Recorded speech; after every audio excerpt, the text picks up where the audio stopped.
Di kota Palembang, sejumlah warga menyambut gerhana matahari cincin dengan melakukan sholat kusuf di Masjid Al-Furqon, Kelurahan Kebun Bunga, Kecamatan Sukarami. Pelaksanaan sholat tetap memperhatikan protokol kesehatan COVID-19 dengan memakai masker dan menjaga jarak. Hukum sholat gerhana adalah sunnah muakkad. Sholat gerhana dilakukan 2 rakaat, yang tiap rakaat terdiri dari 2 kali rukuk dan 2 kali sujud. Seusai sholat dilanjutkan dengan pembacaan khutbah.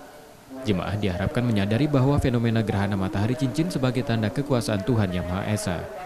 Kita ketemu dengan situasi kondisi alam gerhana ini, maka tentunya kita mengambil pembelajaran, ya, mengambil hikmah-hikmah yang ada, ya, beribadah, ya, berzikir, melakukan sholat, ya kan, beristighfar, ya kan, karena ini merupakan bagian dari tanda-tanda kebesaran Allah Subhanahu Wa Taala.